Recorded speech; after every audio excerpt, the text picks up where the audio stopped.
वो रिश्ता इतना ईमानदार होता है कि आपने वो सारी बातें लिखी जो आप लिखना चाहते थे। बिल्कुल। कोई ऐसा प्रसंग जिसको आपने सोचा हो कि नहीं लिखते हैं, पता नहीं लोग कैसे स्वीकार करेंगे? देखिए, पहली बात तो जो आपने कहा कि ऐसा कोई प्रसंग जो लिखा है जो मैंने दिखाया नहीं। हाँ, जैसे गुजरात के ये मैंने नहीं कहा। मैं ये कह रहा हूँ कि कोई ऐसी बात है, कोई कहानी आप लिख रहे हैं तो उसका कोई एक लाइन आपने छोड़ दिया हो कि इसको नहीं डालते। देखिए, मुझे लगा कि कहीं ना कहीं मैं अपना ओपिनियन जो है हाँ। वो थोड़ा दर्शक के वो पाठक के सामने कम लाना चाहता था, क्योंकि हम लोग टीवी पर इतना ही अपनी राय देते हैं।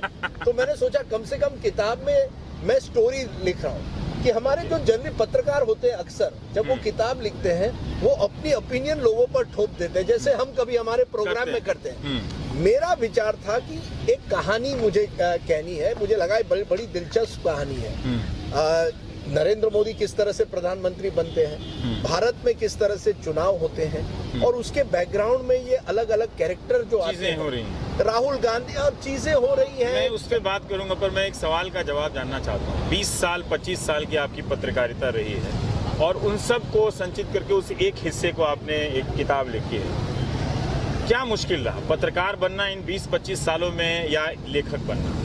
देखिए, मुझे लगता है कि लेखक बनने में जो मजा है वो शायद कई सालों तक मुझे टीवी पर नहीं मिला, क्योंकि टीवी पर देखा गया है एक तरह से आपको छोड़कर बहुत कम पत्रकार हैं जो इस फॉर्मूला फिल्म से दूर हटकर कुछ और करना चाहते हैं। तो टीवी पर कभी कभी हम इस टीवी के इडियट बॉक्स में उसके हम एक तरह से प्रिजनर बन गए, कैदी बन गए हैं। किताब में मुझे लगा एक खुलापन था, एक फ्रीडम बहुत दिनों के बाद मिली, तो बहुत मजा आया। और मुश्किल भी है क्योंकि आप जब आपके सामने एक ब्लैंक स्क्रीन होता है जब आप शुरुआत करते हैं, और फिर 130,000 वर्ड की किताब लिखना मुश्किल है लेकिन मजा आया। तो चलिए, एक नए प्रोफेशन की तरफ आप गए हैं। आपने लिखा कि 2014 का जो साल है, चुनाव जिसने भारत को बदल दिया, तो इस चुनाव को किसने बदला? इस राजनीति को टेलीविजन ने, सोशल मीडिया ने, मीडिया ने,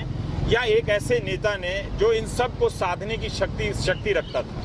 मुझे लगता है जो आपने कहा, सब चीजों ने कुछ न कुछ बदला है। जैसे पहले जो चुनाव होते थे वो मैदान पर होते थे, बड़ी बड़ी रैलियां होती थी, बोट क्लब पर जाओ या पटना में गांधी मैदान पर जाओ। अब जो होता है चुनाव, वो होता है कि टेलीविजन पर लाइव प्रोग्राम हो या सोशल मीडिया पर, ट्विटर पर हो कि इस रैली में इस नेता ने ये कहा, या आप कहीं ना कहीं व्हाट्सएप पर लगा देते हैं। तो वो एक बदलाव अपने पब्लिसिटी में हुआ है कि किस तरह से नेता लोगों से संपर्क करता है। पहले बड़ी रैली से करता था, अब वो मीडिया के जरिए करता है। ये एक बदलाव आया। दूसरे, इस चुनाव में एक बदलाव आया कि कहीं ना कहीं ये चुनाव जो है, जैसे अंग्रेजी में कहेंगे, एक तरह से प्रेसिडेंशियल बन गया कि हम देश का प्रधानमंत्री कौन होगा, हम पार्टी या हमारा एमएलए या हमारा एमपी कौन है, एजेंडा क्या होगा, वो सब खत्म होके एजेंडा पर भी हम मैनिफेस्टो, कितने जो वोटर हैं आजकल मैनिफेस्टो पार्टी का देखते हैं, या कितने प्रोग्राम होते हैं मैनिफेस्टो पर हम देख रहे हैं। मोदी सरकार 5 साल केजरीवाल, बिल्कुल। और जितना आप उसको सिंपल कर सके उसमें आपकी खूबी होती है कि आप एक आशाएं बढ़ा रहे हैं। 5 साल केजरीवाल या अब की बार मोदी सरकार में क्या गुण है, क्या नहीं है, या बीजेपी का एजेंडा क्या है या कांग्रेस का एजेंडा क्या है, इस पर हम कम जाते हैं। आपको लगा कि उस दौरान सोशल मीडिया और मीडिया इतना उत्तेजित हो गया था कि इन सब बातों के लिए स्पेस नहीं बचा था? या टेलीविजन उनका हथियार बन गया था, या टेलीविजन को किसी ने अपना हथियार बनाया था? हुआ क्या था? नहीं, आपने बड़ी अच्छी बात की। मुझे लगता है एक तरह से तो हम एक हथियार तो बन ही गए थे। ऐसा नहीं है कि पहले भी हम हथियार नहीं थे। हमारे यहाँ उपयोग दुरुपयोग तो करते रहते हैं नेता, लेकिन इसके साथ साथ मुझे लगता है रवीश, कहीं ना कहीं हमारा एक आलसीपन भी है। हम इस चकाचौंध में अब फंस गए हैं। अरे यार, बड़ा नेता है, उसकी रैली चलाओगे तो टीआरपी बढ़ेगी, मोदी जी टीआरपी है। तो इस टीआरपी की जो दौड़ है उसमें चुनाव भी फंस गया है, क्योंकि हम जनता से कम बात करते हैं और नेताओं से ज्यादा बात करते हैं। जनता की क्या मुश्किलें हैं वो बहुत कम दिखाते हैं। जनता की, अगर किसान आत्महत्या कर रहा है उस पर क्या हमने डिबेट किया कहीं चुनाव के दौरान? मुझे लगता है बहुत कम किया होगा। यानी विदर्भ या मराठवाड़ा जैसे जगह जहां आत्महत्याएं हो ये रही है, पहले इस तरह की रिपोर्टिंग हुआ करती थी चुनाव के दौरान बॉटम अप यानी जमीन से जुड़ी हुई। अब हम ऊपर से आते हैं, बड़े नेता हेलीकॉप्टर में आते हैं और हम उनकी हर बात पर हम उसको ब्रेकिंग न्यूज बना देते हैं। इस किताब को लिखते हुए एक बात सवाल पढ़ रहा था जब मैं आपसे जानना चाहता हूँ कि मुझे लगा कि आप एक नेता को दूर से देख रहे हैं, इसलिए मैंने शुरू में वो राजदीप बरखा और अर्नब वाला की कहानी बताई कि मैं भी आप लोगों को दूर से देखा हूँ, तो वैसे ही आप नरेंद्र मोदी को देख रहे हैं।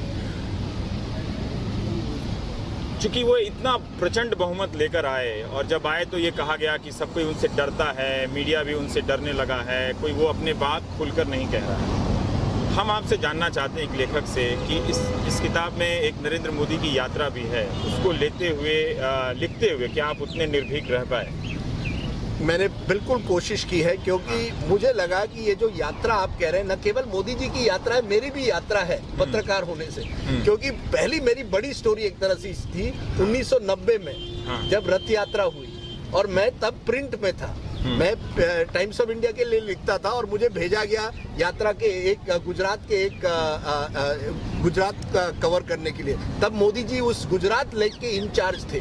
तो तब से मोदी जी का जो सफर है और मेरा जो पत्रकारिता में सफर है उसको कहीं ना कहीं मैंने जोड़ने की कोशिश की है कि क्या वो व्यक्ति जो मैंने 1990 में देखा था और आज जो नरेंद्र मोदी देखता हूँ, या एनडीटीवी के जमाने में, क्योंकि आप बार बार एनडीटीवी का जिक्र कर रहे हैं और अर्नब बरखा, क्योंकि हम एक तरह से एनडीटीवी परिवार से आते हैं। उस जमाने में नरेंद्र मोदी इसी तरह से ओबी वैन पर तैयार रहते थे हमारे लिए। 1 घंटा एक बार रुके थे क्योंकि बारिश हुई थी, ओबी नहीं चल रही थी। मोदी जी अपना छाता लिए हुए 1 घंटा रुके जब तक वो टीवी पर आए। वही मोदी जी आपको आज 1 मिनट नहीं देंगे और वहीं से प्रधानमंत्री बनकर जा रहे हैं। वो अब आप बड़े आदमी बन गए, हम तो वही के वही रह गए। तो भारत के प्रधानमंत्री हैं, लेकिन एक पत्रकार इन रिश्तों को कैसे देखे? अगर पत्रकारिता का विद्यार्थी इस किताब को पढ़ रहा है, मुझे लगता है कि उसे पढ़ना चाहिए, क्योंकि आप लंबे समय तक संपादक रहे हैं, संवाददाता रहे हैं, तो इन सबका एक पूरा तजुर्बा है। कई जगह आपने लिखा है कि आम आदमी पार्टी के नेता ने कहा कि आपको टिकट दे देते हैं। अमित शाह आपसे कह रहे हैं कि तुम आम आदमी पार्टी में चुनाव लड़ो, तो आप कह रहे हैं कि आप बीजेपी से लड़ा दो, तो अमित शाह कह रहे हैं कि मैं ही विरोध करूंगा अगर बीजेपी से टिकट मिलेगा। मैं ये जानना चाहता हूँ कि पत्रकार इन नेताओं से रिश्ते रखने में वो लाइन कहाँ ड्रॉ करे? अगर उसे, कई बार लोगों को लगता है कि आपको राज्यसभा का ऑफर मिल रहा है या कुछ और पार्टी में इस तरह से कह रहे हैं, तो लोगों को लगता है कि शायद आप इतना घुल मिल गए हैं तभी वो आप पे वो ऑफर मिलता है। बिल्कुल सही रवीश, और आपने पहले सवाल में इसके पहले भी कहा था आप कितने निर्भीक थे इस किताब लिखते हुए।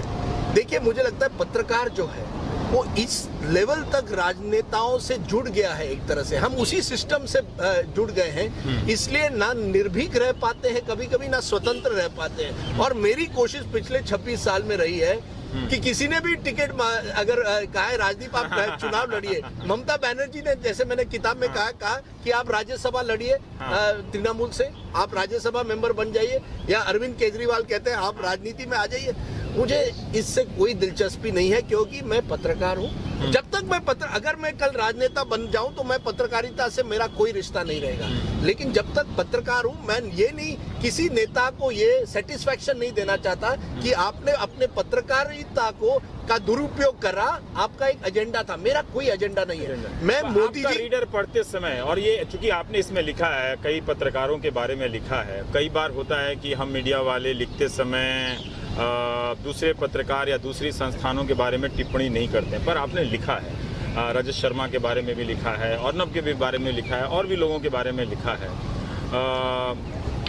पाठक ये कंफ्यूज कर सकता है, या मैं चाहता हूँ कि वो कंफ्यूज करे, वो पढ़ने की वो भी एक पहली शर्त होती है कि आप उसको पजल ढूंढ देखिए कि हमारे पत्रकार बहुत ज़्यादा उस सिस्टम में चले गए हैं। बिल्कुल हम सिस्टम में चले गए हैं, क्योंकि देखिए पत्रकार जो होता है उसकी जो नेचुरल टेंडेंसी होनी चाहिए वो एंटी एस्टेब्लिशमेंट होनी चाहिए, कोई भी सरकार हो। गणेश शंकर विद्यार्थी का कोट है कि पत्रकार को हमेशा विपक्ष में होना चाहिए। बिल्कुल, हम तो विपक्ष हैं ही, हमें बिल्कुल सही कहा। क्योंकि अगर यूपीए की सरकार है तो यूपीए को सवाल पूछो, अगर एनडीए की सरकार होती है तो एनडीए को सवाल पूछो। अब प्रॉब्लम ये हो गया रवीश कि जब मोदी जी दिवाली मिलन करते हैं तो हम सवाल उनसे नहीं पूछते, हम उनके साथ सेल्फी लेना चाहते हैं। बड़े बड़े पत्रकार, बड़े बड़े संपादक वो तो मोदी जी के साथ सेल्फी लेना चाहते हैं। या सोनिया गांधी को सवाल, इतने साल सोनिया गांधी 20 नहीं साल से राजनीति में है, क्या हमने उनको कठोर सवाल पूछे हैं? राहुल गांधी को पूछे। तो हम एक तरह से नेताओं के सामने विपक्ष की भूमिका अदा करने के बजाय हम उसी सिस्टम के एक भाग बन गए हैं। और इसीलिए बहुत कम पत्रकार भारत में किताब लिखते हैं, और अगर लिखते हैं तो ऐसी किताब लिखते हैं कि जय जयकार करते हैं किसी व्यक्ति की। तो मैं इस किताब में जय जयकार नहीं है, मैंने किसी व्यक्ति की जय जयकार नहीं की। कांग्रेस वाले दुखी हैं, कह रहे हैं आपने राहुल गांधी के खिलाफ लिखा। मैंने कहा राहुल गांधी को केवल 44 सीट आए। कुछ लोग कहते हैं पहला चैप्टर देख के कि आप अभी भी 2002 और नरेंद्र मोदी को भूले नहीं। अरे भाई, मैं क्यों भूलूं? मैं तो पत्रकार हूं, मैं तो सवाल पूछता रहूंगा। मैं आपकी तरह उनका कोई चेयर लीडर नहीं हूं। सोशल मीडिया वाले में मैं पढ़ रहा था कि मोदी ने कहा कि तुम और तुम्हारी पत्नी आजकल ट्विटर पे बहुत एक्टिव रहते हो। उस वक्त आपको डर लगा? मुझे कभी डर नहीं लगा, लेकिन लगा था कि वो धमका रहे हैं। नहीं, धमका नहीं रहे, प्यार कर रहे हैं। नहीं, प्यार तो नहीं कर रहे थे। लेकिन ये तो जरूर लगा कि देखिए आज के जो नेता हैं वो ये भी देख रहे हैं कि आप ट्विटर पर क्या मुझे लगा ट्विटर जो है ये एक तरह मेरा पर्सनल स्पेस है। पर जब मुझे नरेंद्र मोदी जी ने रिमाइंड किया कि देखिए आप ट्विटर पर क्या लिख रहे हैं, तब मुझे थोड़ा डर नहीं, लेकिन मैं चौकन हो गया। हाँ, कि आप जो ट्विटर में लिखेंगे वो आपकी प्राइवेट स्पेस नहीं है, वो मोदी जी तक बात पहुंच रही है। पर देखिए, नेताओं से पत्रकारों का एक रिश्ता बन जाता है, खट्टा मीठा जो भी है। वो चलते फिरते टोक देते हैं कि आजकल बहुत खिलाफ लिख रहे हो, आजकल ठीक है। पर जब आपने पत्रकारों के बारे में लिखा, जैसे अर्नब के बारे में लिखा कि किस तरह से वो राहुल गांधी का इंटरव्यू लेने के लिए अपना पूरा TRP का चार्ट भेज देते हैं, या रजत शर्मा की, उन लोगों ने बाद में कभी कुछ कहा? नहीं, कुछ कहा नहीं है। मैंने किसी की आलोचना नहीं की है। मैं तो कहता हूं कि अच्छी बात है कि आपको एक्सक्लूसिव इंटरव्यू मिल गया, क्योंकि हमारे बीच तो स्पर्धा होगी ही।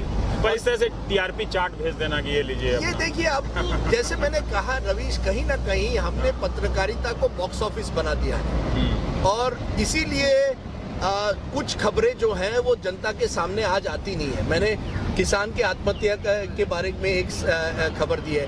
आज के ज़माने में यूरिया के प्राइसेस जो हैं वो इस लेवल पर पहुंच गए कि कुछ इलाकों में किसान विरोध कर रहा है, वायलेंस पर उतर आया है, हिंसा हो रही है, लेकिन हम ये दिखाते नहीं है।